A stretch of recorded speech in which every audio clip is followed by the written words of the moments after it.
할렐루야. 우리 옆 사람 인사하겠습니다. 예수 안에서 사랑합니다. 인사하겠습니다. 예.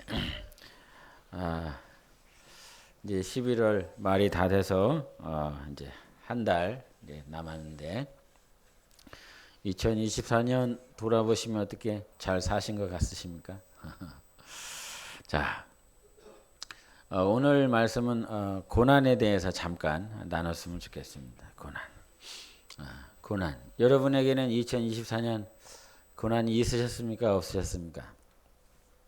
또 내가 고난이라고 생각지도 못하고 지나가신 분도 있을 것 같고, 고난이 너무 커서 마음에 고통과 염려도 이렇게 있으신 분도 있으셨을 것 같습니다. 생각을 해봅니다. 우리에게 고난 없는 인생이 있는가? 고난.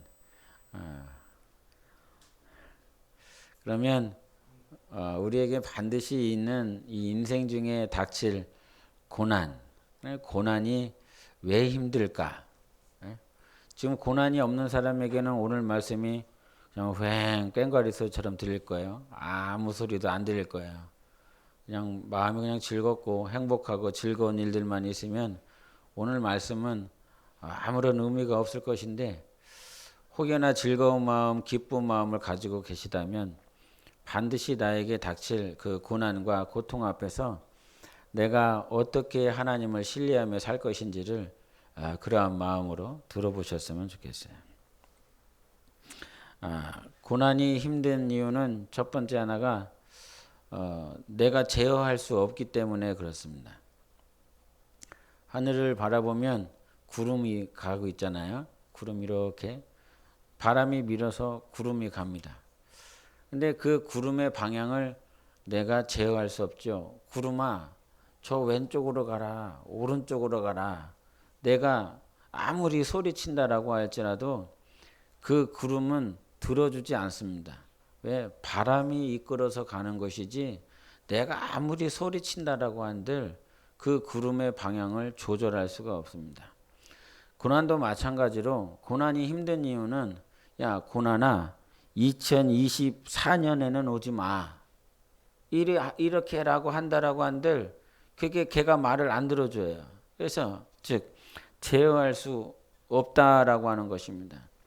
그러면 제어할 수 없는 그 고난 앞에서 내가 취해야 될 자세는 무엇인가 라고 하는 거예요.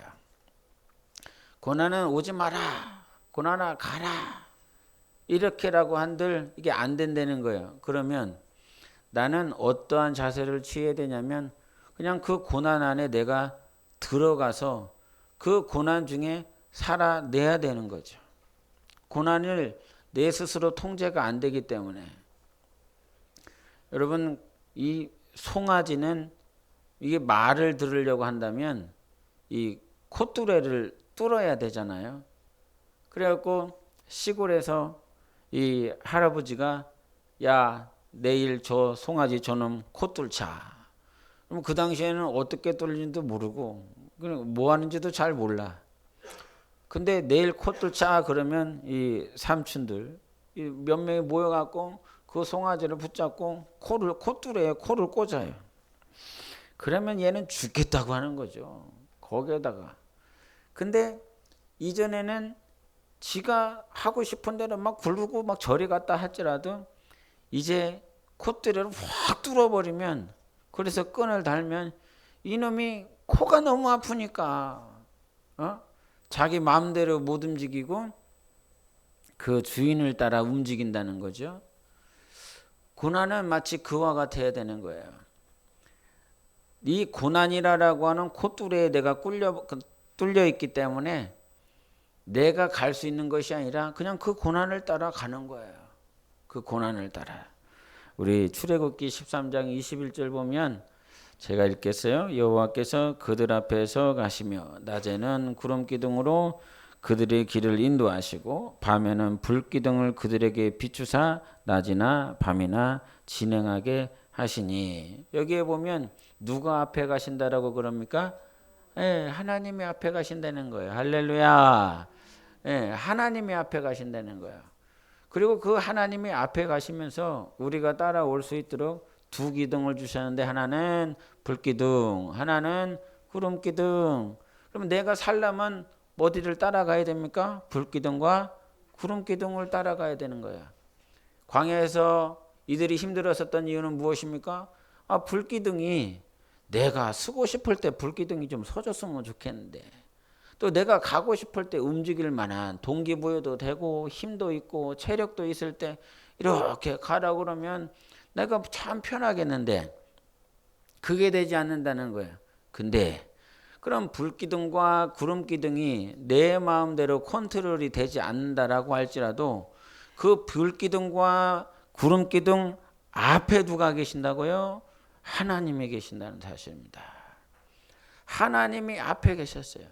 2024년을 살면서 여러분 삶 가운데 불기둥이 구름기둥이 자기 마음대로 안 움직여주고 자기가 원하는 방향으로 안 갔어도 그 앞에는 누가 계셨다고요? 하나님이 계셨다는 사실. 이게 은혜인 줄 믿습니다. 내 삶이 내 마음대로 안 움직여져요.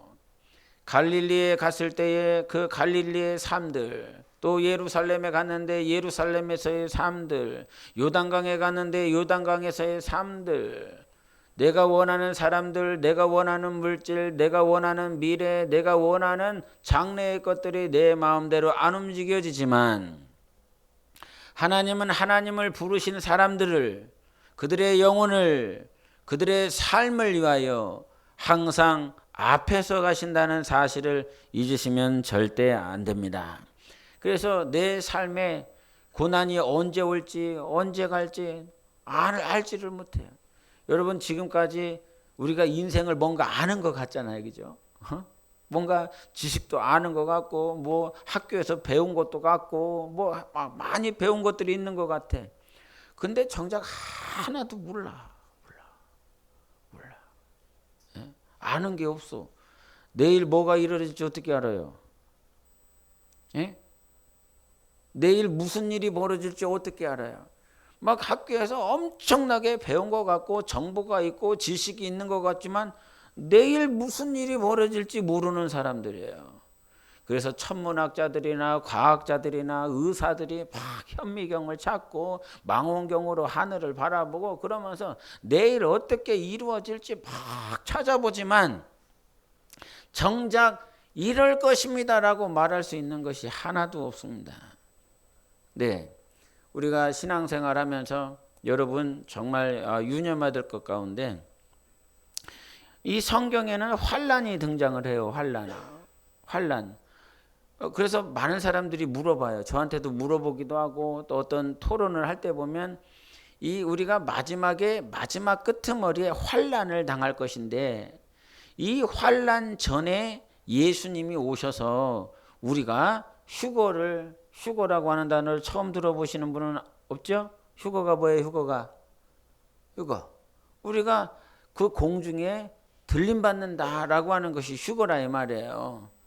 이게 근데 환란을 다 겪고 이 세상에 있는 모든 인생들 뿐만 아니라 예수 믿는 사람들이 특별히 모든 역경과 고난과 고통을 다 겪고 난 다음에 예수님이 올 것이냐, 그러니까 환란 후에 예수님이 올 것이냐, 아니면 환란을 당하기 전에 하나님이 우리를 사랑하셔서 우리를 환란 당하지 않고 예수님이 오실 것이냐라고 하는 그런 토론을 해요. 이게 맞냐 저게 맞냐. 어떤 게 맞아요? 물어보기도 한단 말이에요. 저한테. 여러분한테 누가 물어보면 어떻게 대답하실 거예요? 집사님 어떻게 대답하실 거예요? 권사님 뭐라고 대답하실 거예요? 신앙생활을 했다면서요. 30년 40년 성경을 읽었다며. 그럼 얘기는 해줄 줄 알아야 되지. 근데 지금도 이와 같이 옥신각신되는 이유는 무엇이냐면 성경에 이러한 부분에 얘기하고 있는 것 같아. 환란 전에 대해서 얘기하는 것 같아. 그리고 환란 후에 대해서 얘기하는 것 같기 때문에 여전히 옥신각신을 하는데 그 말씀을 한번 우리가 살펴보기를 원합니다. 자, 우리 마태복음 24장 40절 41절을 읽겠습니다. 시작. 그때 두 사람이 밭에 있음에 한 사람은 데려가고 한 사람은 버려둠을 당할 것이요 두 여자가 맷돌질을 하고 있음에 한 사람은 데려가고 한 사람은 버려둠을 당할 것이니라. 예. 여기서 여자가 뭐 하고 있습니까? 맷돌질을 하죠. 그리고 또 두 사람이 밭에서 일을 하고 있잖아요. 근데 이제 여기서는 뭐 어떤 얘기를 하냐면 밭에 이렇게 환란이 이렇게 진행이 되고 있는데, 예? 사람들이 하는 말 가운데 그래요. 환란이 막 지금 당하고 있는데 이 사람들이 밭에 가서 일을 한다고. 그리고 또 이 맷돌질을 한다고. 환란이 진행되고 있는데 어떻게 맷돌질을 하며 밭을 갈겠느냐. 그렇기 때문에 여기서 막 데려감을 당하니까요. 그래서 그 시간들이 환란을 당하고 이후가 아니라 환란 전에 이러한 일들이 데려감을 당하는 일들이 밭 갈고 맷돌질을 할 정도면 그게 무슨 환란이겠느냐. 그러면서 환란 전에 휴거를 당할 것이다. 이런 얘기를 해요. 이것이 환란 전 휴거를 당한다라고 하는 거예요. 그럴 것 같죠? 예? 그럴 것 같잖아요. 자, 네. 우리가 마태복음 24장 41절도 한번 보겠습니다. 이게 이 말씀 후에 이제 42절을 얘기를 해요. 좀 전에 40절과 41절을 읽었죠. 그 다음에 바로 따라오는 게 42절이에요. 읽겠습니다. 시작. 그러므로 깨어 있으라. 어느 날에 너희 주가 임하는지 너희가 알지 못함이. 44절도 시작. 이러므로 너희도 준비하고 있으라. 생각하지 않은 때에 인자가 오리라. 예. 자, 이 좀 전에 40절과 41절을 읽고 난 다음에 뒤에 뭐 어떤 얘기를 하냐면 이게 주요 포인트가 그거였어요. 42절을 띄워주면 너희가 알지 못한다. 뭘 알지 못한다는 걸까요? 잘 따라오시네요. 지금 너희들이 우리가 고난을 얘기하다가 지금 얘기를 하고 있는 거예요.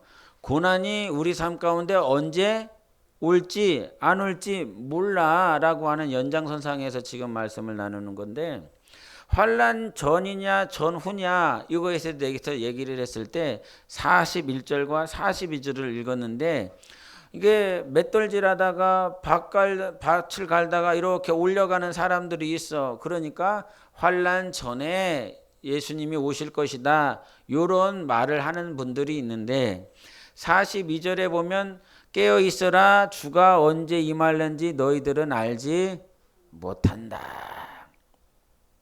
이 얘기가 어떤 얘기냐면 환란 전에 예수님이 오신다라고 하는 이 말씀을 하시고자 하는 것이 아니라 너희들이 알지 못한다, 이 얘기를 하고 싶은 거예요. 환란 전이냐 환란 후냐 요 얘기를 하고 싶은 것이 아니라 너희들은 이 밭을 갈다가도 들림 받을 수 있고 맷돌질을 하다가 말고 올라갈 수 있어. 즉 예수님이 언제 올지 모른다, 요 얘기를 하고 있는 거예요. 포인트가. 근데 성경은 이 예수님이 언제 몇 월 몇 시에 오실 것이다라고 하는 그 사실은 우리에게 밝히지 않지만 날짜, 시간, 어떤 다미 선교회처럼 이런 사람들처럼 날짜를 말을 하는 건 성경이 원하시지 않지만, 성경에 우리 한번 이 마태복음 24장 29절을 보겠습니다. 시작.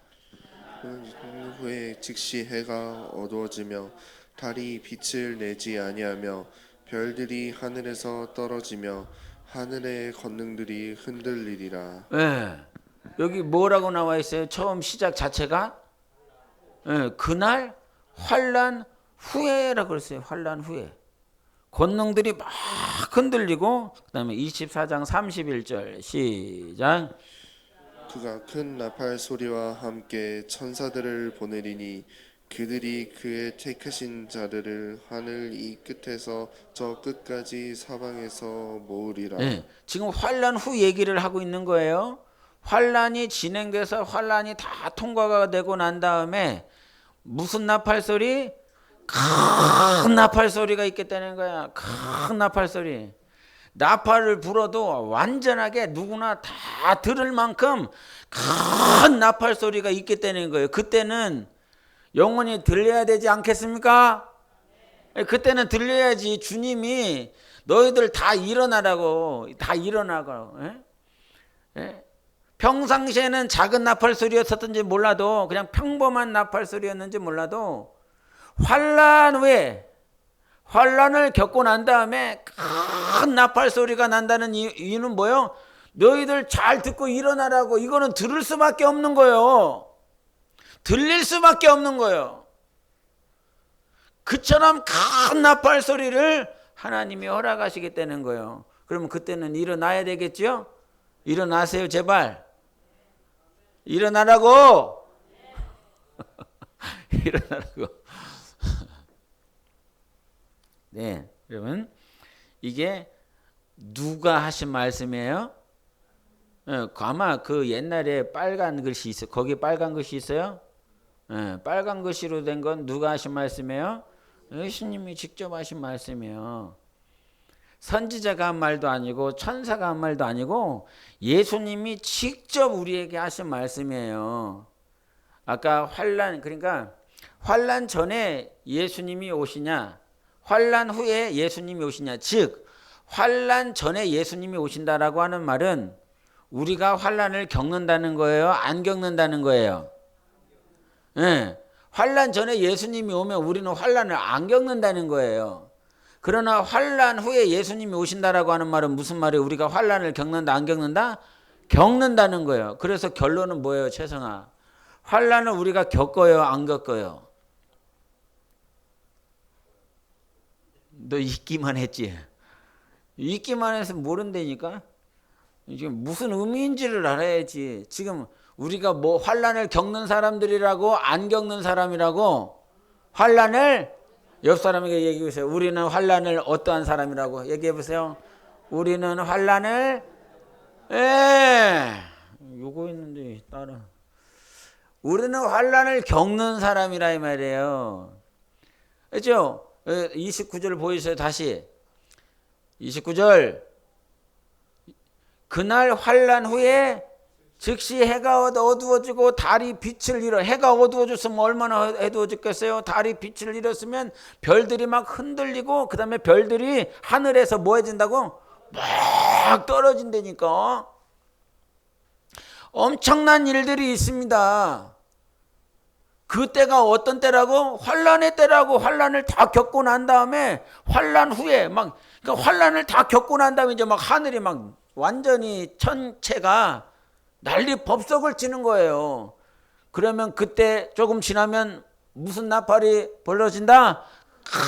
큰 나팔 소리가 일어날 거다. 이거는 조신양 목사, 조승우 목사의 얘기가 아니라 예수님이 친히 직접 오셔서 우리에게 하신 말씀입니다.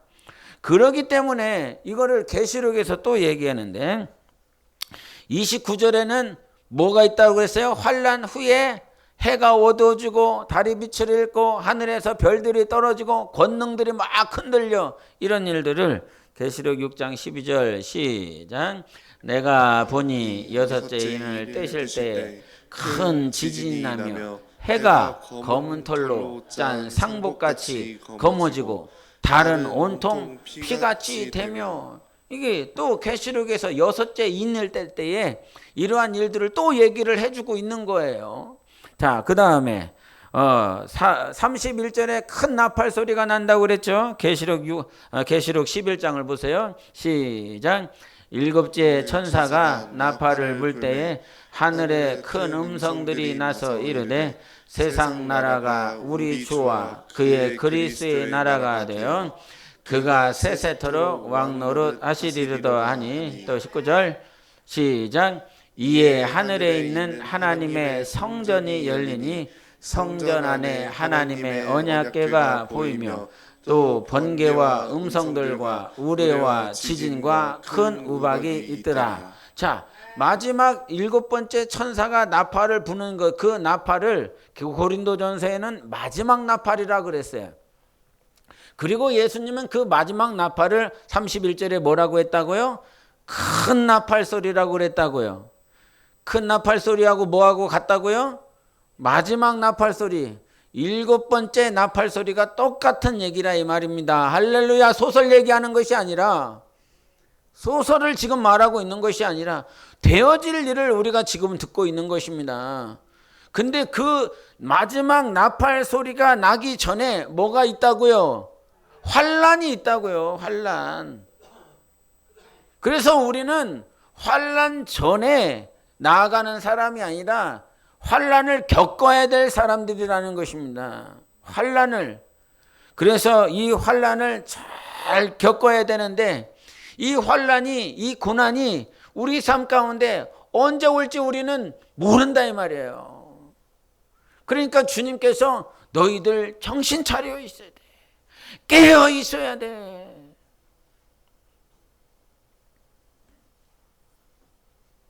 장례식장에 지난번에 갔었을 때 과거에 함께 신앙생활했었던 사람들의 모양들을 이렇게 간접적으로 듣죠. 간접적으로. 제가 신앙생활하면서 지금도 이 마음의 중심에 절대 놓을 수도 없고 놓지 않는 말이 있습니다. 우리는 끝까지 성령으로 살아야 된다. 하나님의 영의 인도함 받아 살아야 된다. 왜 기도해야 되는지 아냐? 왜 성경 이 말씀을 끝까지 붙잡고 살아야 되는지 아냐? 신앙생활을 왜 타협하지 말아야 되는지 아냐? 신앙생활을 한번 타협하면 하나님의 영의 인도함을 받는 것들이 느슨해집니다. 기도하는 삶을 타협해버리면 그 하나님의 영의 인도함 받는 것들이 느슨해지는 것입니다. 탄성이 없어요. 탄력이 없어요. 성경을 보는 것도 마찬가지고 예배를 드리는 것도 마찬가지고 하나 타협하면 타협할 수 있도록 하나님의 영의 인도함 받는 것들이 아주 둔해집니다. 할렐루야. 이거 중요한 말씀입니다. 평생 가져야 될 말씀입니다. 여러분, 내가 육신의 사람인지 영의 사람인지 어떻게 분별이 되냐면 지금 성령께서 나의 마음을 붙잡아줘. 세상을 보면 아름답고 세상을 보면 가치가 있는 것들이 막 보이고 그러니까 마음과 생각을 빼앗겨. 그런데도 불구하고 나는 이것대로 살지 않을 거야. 나는 저것을 기준 삼아 살지 않을 거야. 오직 하나님의 말씀 따라 살 거야. 하나님의 말씀이 기준이 돼서 살 거야. 이런 마음을 가지고 있는 사람들은요, 영적인 사람들이에요. 근데 과거에 그렇게 장례식장에서 만나서 들었었던 사람들이요, 엄청나게 기도한 사람들이에요. 철야를 밥 먹듯이 한 사람들이에요. 자기 안에 있는 모든 것들을 다 주님 앞에 헌신하면서 살았었던 사람들이에요. 자기는 못 먹어도 교회에서 주의 일들을 하자 그런다면 자기가 먹고자 했었던 이 입을 비유적으로 이 안에 먹고 있었던 것들을 빼갖고 하나님 이거밖에 드릴 수가 없네요 그러면서 드린 사람들이에요. 자기 자녀들을 돌보지 않았어요. 돌볼 시간도 없었어요. 교회에서 기도하자 그러면 기도하러 갔고요. 전도하라고 그러면 전도하러 갔고요. 선교하라 그러면 선교하러 가자고 그러면 다 그것에 올인하면서 살았었던 사람들. 그러면서 기도하니까 막 성령의 음성 듣죠. 말씀을 읽다 보니까 성령의 가르침이 내 안에 있지요. 그러니까 말씀 보고 기도하는 것들을 놓치지 않았었던 사람들이에요. 근데 그렇게 하나님의 영에 막 감동이 있으니까 막 가는 거예요. 지금 육신의 모양이 움직이는 것 같지만 여러분, 하나님의 사람은 하나님의 영의 인도함을 받습니다. 엘리야가 가는 곳곳마다 누가 따라갑니까? 엘리사가 따라갑니다. 그가 가는 곳곳마다 하나님의 영에, 그래서 엘리야가 승천하는 그 과정 가운데 엘리사가 갑절을 구하잖아요. 뭐요? 하나님의 영의 일의 역사. 성령이 역사하시는 그 영감, 그것을 내가 2배를 받기를 원합니다. 할렐루야. 우리는 하나님의 영의 인도함을 받고자 하는 소원들이 있어야 돼요. 성령이 인도하시는 사람들, 사도 바울이 성령의 인도를 받잖아요. 사도 요한이 성령의 인도를 받잖아요. 결국 그리스도인들은 성령의 인도받는 사람들이어야 됩니다. 근데 그 장례식장에서 들었었던 사람들이 다 그렇게 살려고 했었던 사람들이에요. 신학교를 가지 않았지만 평신도였지만 그렇게 몸부림치면서 무릎 꿇고 살려고 했었던 사람들이 돼버렸어요. 그렇게 성령으로 사는 사람이 아니라 성령으로 살려고 했었던 사람들이 계속 나오고 있다는 거예요. 무뎌지고 있는 거죠. 기도하는 것들, 뭐 기도한다고 되나? 말씀 본다고 되나? 그렇게 막 그렇게 교회 지하에서 막 기도하고 무릎 꿇고 살았었던 그런 시간들, 뭐 그런 의미가 있나? 세상을 봤더니 너무 화려해, 너무 좋아. 에이구, 교회에서 살았었던 것들이 그렇게 무의미한 시간이 됐구나. 세상은 이렇게 화려한데 그 지하 감방에 갇혀갖고 기도하고, 근데 그렇게 무릎 꿇고 살았었던 그런 내 모습이 이제는 너무 초라하게 느껴지거든. 세상은 너무 화려한데 골방에서 기도하고 성경 보고 전도하고 교회 일에 있었던 내 모양이 세상과 비교해 보니까 내가 헛살았네, 이런 생각이 들거든. 여러분, 거기서 놓친 게 무엇인지 압니까? 그렇게 골방에서 기도하며 금식하며 무릎 꿇으며 눈물 뿌리며 살았었던 그 시간이요, 성령의 인도를 받고 있었던 시간입니다. 여러분, 가장 큰 축복이요, 가장 큰 축복이 뭔지 알아요?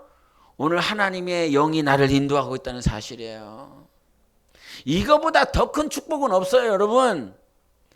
아까도 광야에서 얘기를 했지만 불기둥과 구름기둥이 있는데 그 불기둥과 구름기둥 앞에 누가 계세요? 하나님이 계세요. 광야를 걸어가고 있지만 그 광야에서 마실 것, 입을 것 부족하지만 하나님의 영의 인도를 받아 살아가고 있는 것이 그 사람이 선택받은 사람입니다. 그 사람이 부름받은 하나님의 종입니다. 가나안 땅에 오직 들어갈 수 있는 능력과 권세를 받은 사람들입니다. 여러분, 죄송해요, 이런 표현에서 깝치지 마세요. 지금 세상에서 뭐 한다라고 하지만 정말 우리가 가장 큰 축복, 왜 성령을 보내주십니까? 우리가 지금 예수님을 볼 수 없어요. 예수님을 만날 수 없어요. 근데 예수님을 볼 수도 없고 만날 수도 없지만 예수님이 내가 너희를 떠나가는 것이 축복이야, 내가 너희들과 함께 있는 것은 축복이 아니야, 내가 너희를 떠나가는 것이 축복이다. 그러면 누가 오신다고? 보혜사 성령이 우리 안에 임하시는 것입니다. 그 성령의 인도받을 수 있도록 하기 위해서 예수님께서 십자가에서 죽으시고 우리를 떠나셨어요. 왜? 우리에게 누구를 보내시기 위하여? 성령 하나님을 보내주시기 위하여. 근데 그렇게 성령을 모셔드리고 충만함을 받고 기도하며 살았었던 사람들이 지금 10년 지났나? 10년 조금 지난 것 같아. 하나하나 타협하고 하나하나 무뎌지고 하나하나 다 정신줄 놓고 이제는 그냥 세상에서 살면서 예배도 드리는데 뭐 어때? 주일날 교회 가는데 뭐 어때? 가끔 기도하고 싶을 때 기도하는데 뭐 어때? 이런 종교적인 사람들로 변화되어지고 있다는, 변질되어지고 있다는 그 사실을 들으면 여러분, 우리는 정말 정신을 차리시기를 바랍니다. 정신을 차리세요. 하나님의 영의 인도함을 받아야 되는 것입니다. 성령의 인도를 받는 것, 그 사람이 성도 아닙니까? 성도는 정말 위대한 단어예요. 위대한 단어. 성도, 성령이 쓰시는 사람, 성령이 인도하는 사람, 성령이 가르쳐 주시는 사람, 이 사람이 성도예요. 성도. 지난 2번의 이 장례를 치르면서 그 장례식장 납골 땅에 이렇게 제가 돌아다녀 봤습니다. 돌아다녀 봤는데 거기 안에는 이 절간 마크 있죠? 절간 마크. 절감 마크한 사람도 있고, 어떤 사람은 아무것도 안 써져 있는 사람이 있고, 어떤 사람은 성도라고 써 있는 사람. 근데 보통 우리가 말하는 그 성도라고 하는 그 두 글자는 그냥 교회 다닌 사람인 거예요. 우리가 표현하는 그냥 교우인 거예요. 교회 친구, 교회 다니는 사람. 근데 두 번의 장례를 치르면서 그 유골함에 두 단어가 내 눈 안에 딱 들어오더라고요. 집사. 어떤 사람은 절감 마크가 있고, 어떤 사람은 표식이 하나도 없고, 어떤 사람은 성도라고 그냥 우리가 아는 교우의 그런 의미를 가지고 유골함에 써 있는데, 이 두 분한테는 이 유골함에 집사라고 써 있더라고. 그 눈에 확 들어오는데, 와, 정말 집사.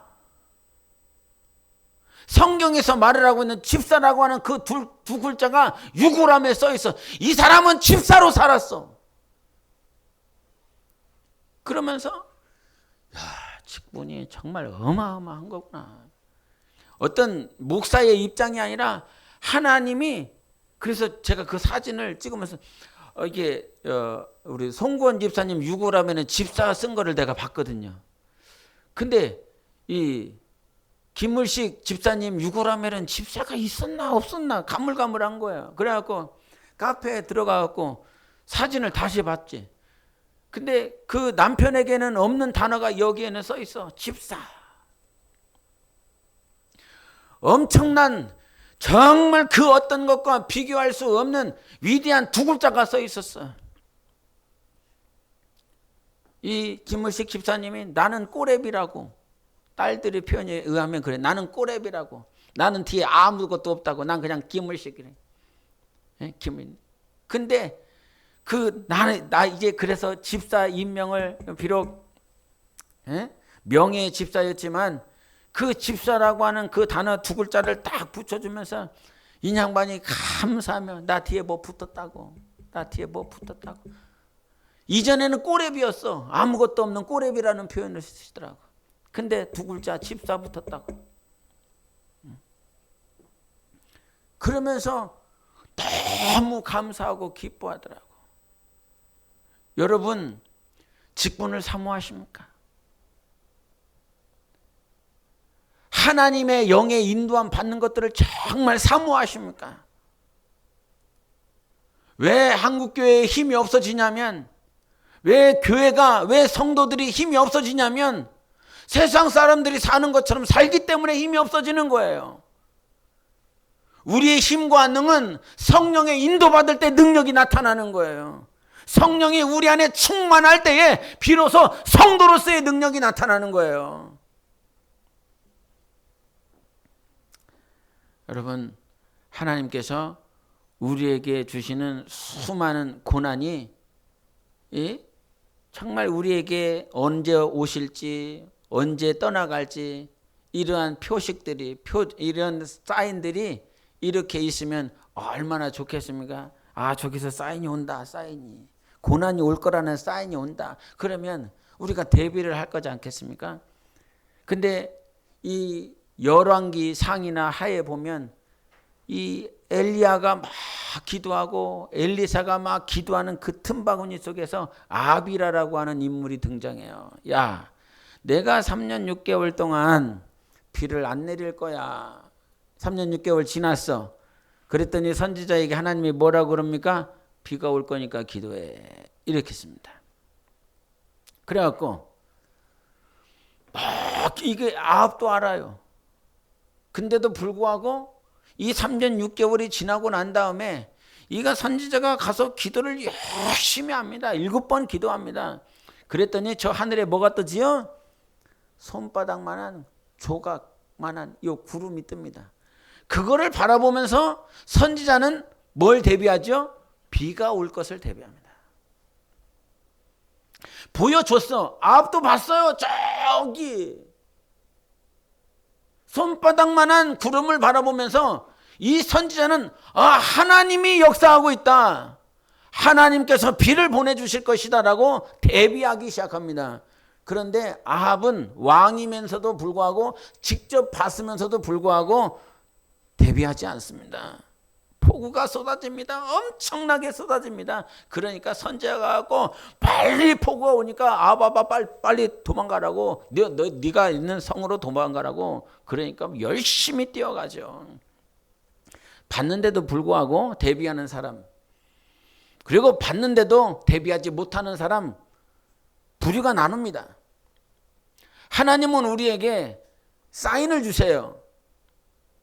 하나님은 우리에게 사인을 주시는 분이세요.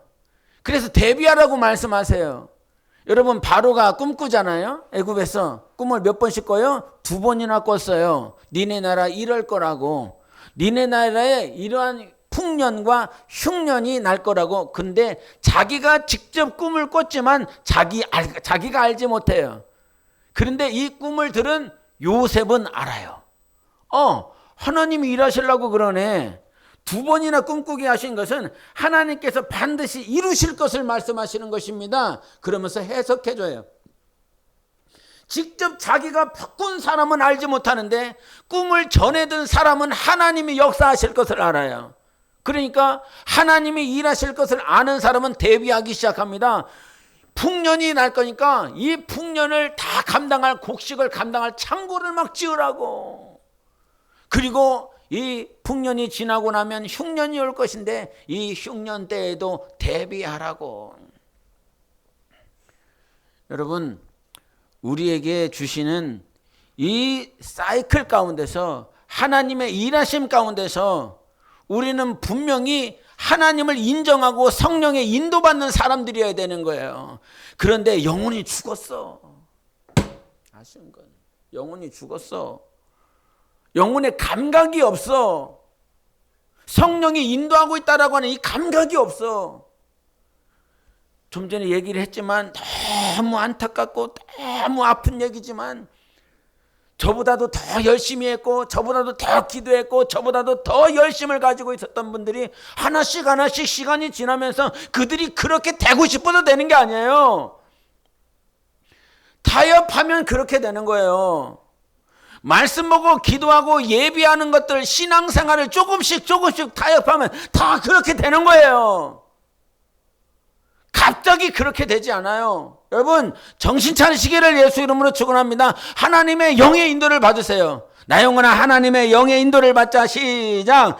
나 영혼아 하나님의 영의 인도를 받자. 나 영혼아 하나님의 영의 인도를 받자. 나 영혼아 하나님의 영의 인도를 받자. 정말 놓치지 마세요. 제발.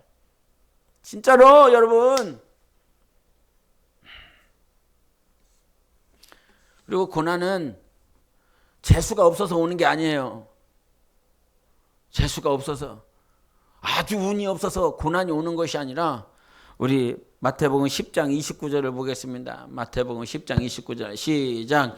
참새 2마리가 하나 쌀에 팔리지 않느냐. 그러나 너희 아버지께서 허락하지 아니하시면 그 하나도 땅에 떨어지지 아니하니라. 참새 2마리가 하나 쌀에 팔리는 것도 누가 허락하셔야 된다고요? 하나님이 허락하셔야 된다고요. 하나님이 허락하셨기 때문에 오는 거예요. 하나님이 허락하셨기 때문에. 28절도 시작. 몸은 죽여도 영혼은 능히 죽이지 못하는 자들을 두려워하지 말고 오직 몸과 영혼을 능히 지옥에 멸하실 수 있는 이를 두려워하라. 주권이 누구에게 있다는 것입니까? 하나님께 있다는 거예요. 몸과 혼과 영혼을 다 치리하실 수 있는 분은 하나님 한 분밖에 없다는 거예요. 하나님이 그렇게 하셨다는 거예요. 참새 2마리가 하나 앗소리온에 팔리는 것도 아버지가 허락하시지 않냐면 절대 일어날 수 없는 것. 우리 삶 가운데 고난이라고 하는 것들이 다가올 때에 하나님이 허락하셨기 때문에 가능한 거예요. 그래서 여기서 중요한 게 뭐냐면, 그러면 모든 고난이 다 하나님께서 허락하신 것이겠네 라고 하는 것에서 우리가 함몰되지 말아야 될 문제가 뭐냐면, 네가 범죄하지 않고, 네가 죄 가운데 거하지 않고, 그 범죄하지 않고 죄 가운데 거하지 않고 그 불법 가운데 살지 않았어. 네가 불법을 행하기 때문에 오는 고통이 있어요. 둘째 탕자처럼 둘째 아들은 자기의 정욕과 자기의 욕심과 자기의 타락함과 자기의 원하는 삶 때문에 고통과 고난이 다가온 거죠. 그건 하나님께서 하신 거 아니고 네 욕심으로 말미암은 것이라고. 그럼에도 이러한 삶이 아님에도 불구하고 다가오는 고난들, 이게 아님에도 불구하고 다가오는 고통들, 이것은 하나님께서 우리 삶 가운데 허락하여 주시는 것이라 이 말입니다. 그러면 그 고난 중에는 뭐 해야 될까요, 여러분? 내가 범죄하지 않았고 내가 내 욕심대로 살지도 않았는데도 불구하고 내 삶 가운데 찾아오는 이 고난은 도대체 뭐 어떻게 해야 되는 것입니까? 그때 오늘 시편 6편에 보면 다윗이 유일하게 하는 거 있어요. 막 모든 대적들이 가득하고 환경을 이길 수 없는 그 가운데서 다윗이 유일하게 하는 거. 시편 6편 8절에 보면 뭐 어떤 얘기를 하냐면 내가 울었다 그래요. 내가 울었다. 내가 눈물을 뿌렸다. 침상에 눈물을 가득 채웠다. 고난 때에는 뭐 하는 거예요? 고난을 이기려면 뭐 하는 거예요? 고난아 가라 뭐 이게 아니에요. 그냥 우는 거예요. 그냥 눈물이 나는 거예요. 눈물이 나는 게 고난인 거예요. 눈물이 안 나는 건 고난이 아니에요. 그냥 눈물이 나는 거죠. 그때 우리 삶 가운데 고난이 닥쳤을 때 해야 될 게 있는데 우리 한번 말씀 성경을 같이 보시겠습니다. 시편 6편에 8절을 같이 보시겠습니다. 시편 6편 8절 시작. 악을 행하는 너희는 다 나를 떠나라. 여호와께서 내 울음소리를 들으셨도다. 9절 10절 시작. 여호와께서 내 간구를 들으셨으며 여호와께서 내 기도를 받으시리로다. 내 모든 원수들이 부끄러움을 당하고 심히 떨며 갑자기 부끄러워 물러가리로다. 아멘. 고난은 내가 통제할 수 있다고요? 없다고요? 없다고요. 그러면 통제할 수 없는 그 고난 중에서는 내가 뭐 하는 거예요? 6장 6절 7절을 제가 읽어보겠습니다. 내가 탄식함으로 피곤하여 밤마다 눈물로 내 침상을 띄우며 내 요를 적시나이다. 내 눈이 근심으로 말미암아 쇠하며 내 모든 대적으로 말미암아 어두워졌나이다. 고난이 있으니까요 마음이 어두워졌어요. 마음이 괴로운 거예요. 고난이 오니까. 그리고요 밤마다 눈물이 나는 거예요. 밤마다 힘든 거예요. 밤마다 이 침상에 이 눈물이 가득 차게 보내는 거죠. 하루하루를 보내는 거예요. 그게 고난인 거예요, 여러분. 고난은 그냥 눈물이 나와요. 고난은 그냥 마음이 힘들어요. 마음이 기쁜데, 마음이 좋은데 그게 고난이야? 눈물이 안 나오는데 그게 고난이야? 이게 아닌 거야. 그냥 눈물이 나와요. 하염없이 쏟아지는 거예요. 그 고난은 하나님이 내게 주시는 거예요. 근데 그때 내가 통제할 수 없는 그 고난 중에 마음이 아프고 마음이 어두운 그 시간에 그때에도 잊지 말아야 될 것이 무엇이냐면 8절 후반부에 뭐라고 말씀하시냐면 여호와께서 내 울음소리를 들으셨도다 그래요. 내 기도를 들었다라고 말씀하지 않아요. 내 울음소리를 들었다고 그래요. 울음에 소리가 있어요. 흐느낌이 있지요. 흐느낌이 있죠. 근데 나는 뭐라고 기도한 적이 없어. 소리 내서 A는 B입니다. 그러니까 뭐 해주세요. 이렇게 해주세요. 이게 아니야. 그냥 눈물인 거야. 그냥 울음소리인 거야. 그 울음소리에 그 눈물에 누구의 마음이 있습니까? 내 마음이 있습니다. 내 감정이 있습니다. 내가 말로 하지 않아도 뭐 A, B, C, D 뭐 이렇게 말로 하지 않아도 소리 나는 음성으로 말하지 않아도 그냥 그 눈물에 하나님은 그 소리를 듣고 있다는 사실이에요. 아, 얘가 이렇구나. 얘가 이렇구나. 하나님은 우리를 다 아십니다. 고난은 내가 통제할 수 없고 조절할 수 없지만 그 고난 중에 내가 하나님을 향한 이 마음들, 내 울음소리를 듣고 계세요. 내 소리, 내 감정을 우리 하나님은 알고 계시는 분이시라 이 말입니다. 그러니까 고난은 하나님 고난을 없애주세요가 아니라 고난을 다 사라지게 해주세요 이렇게 기도하는 것이 아니라 그냥 고난 중에는 하나님을 찾으며 눈물 뿌리는 거예요. 그러면 그 고난은 통과하는 것입니다. 하나님 고난을 바꿔달라고 이런 고난 싫다고요. 아니, 그 고난은 하나님이 내 삶 가운데 작정하신 거야. 그리고 그냥 눈물 흘리는 거야. 주님은 아시잖아요. 내가 왜 눈물 흘리는지, 내가 왜 침상에 눈물을 적시고 있는지 아무도 모르지만 우리 하나님은 아십니다. 그래서 이 다윗이 8절과 9절과 10절에 계속 뭔 얘기를 하고 있냐면 내 울음소리를 들으셨도다. 하나님은 듣고 계시는 하나님이세요. 9절에도 뭐냐면 내 간구를 들으셨도다. 내 기도를 받으시리로다. 8절과 9절에 내 울음소리를 들으셨고 내 간구를 들으셨고 내 기도를 받으시는 하나님. 고난 가운데서 우리가 오해하는 것이 무엇이냐면 내가 저주받았나 봐. 그래서 이런 고난이. 그런 저주받은 줄 알고 과연 하나님 앞에 내가 설 수 있나 이런 생각들을 하고 있습니다. 그런데 여러분 그 고난 중에 저주와 같은 그 고난 중에서도 하나님은 우리의 기도를 들으시는 하나님이세요. 뭐라고 표현하지 않아도 하나님께서 우리에게 응답하십니다. 그리고요 해야 될 것이 있어요. 해야 될 것이 뭐가 있냐면 우리 8절을 악을 행하는 너희는 다 나를 떠나라 선포하라는 거예요. 내 마음이 어둡고 내 마음에 눈물을 흘리고 있지만 이것을 좋아하는 놈들이 있습니다. 내 마음이 어두워지니까 고난 때문에 어두워지고 아파하고 눈물을 계속 뿌리니까 옆에 놈들은 좋아하는 거예요. 그렇게 예수 믿더니만 그렇게 교회 다니더만 비아냥대고 있는 대적들이 있어요. 그놈들을 향해서는 뭐 하라고요? 악을 행하는 놈들아 떠날지어다 선포하라는 거예요. 할렐루야. 선포하셔야 됩니다. 내 마음이 비록 어둡고 내가 눈물을 흘리고 있지만 악에게서는 쳐서는 안 돼요. 하나님을 인정하되 악에게는 쳐서는 안 됩니다. 악을 행하는 놈들아 다 떠날지어다. 악을 행하는 너희는 떠날지어다 해보세요. 시작. 악을 행하는 너희는 떠날지어다. 한 번 더 시작.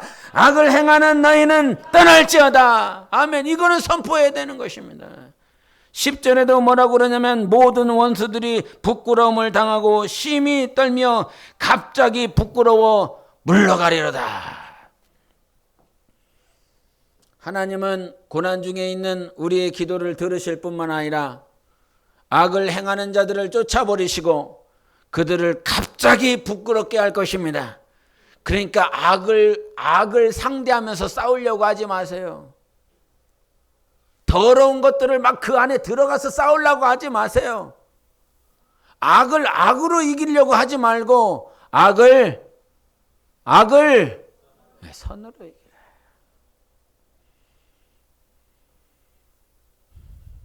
악에게는 미련하나 선한 것에는 지혜로운 여러분이 되시기를 바랍니다. 우리에게 고난이 있습니까?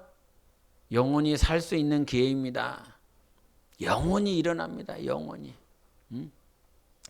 지난 카페에서 직분자들과 잠깐 얘기할 때 나 권사님 부럽다고 이런 얘기를 했습니다. 그 고난 중에 아픔 가운데 주님의 음성이 얼마나 더 잘 들리게 했습니까? 얼마나 선명하겠습니까? 고난이 없는 사람들에게는 아무런 소리도 안 들려. 주님이 아무 말씀을 하시고 나에게 막 감동도 하시고 계속 만물을 통해서 말씀해 주시고 성경을 통해서 가르쳐 주시고 설교할 때 말씀해 주시는데도 불구하고요 고난이 없는 사람은 하나도 안 들려요. 근데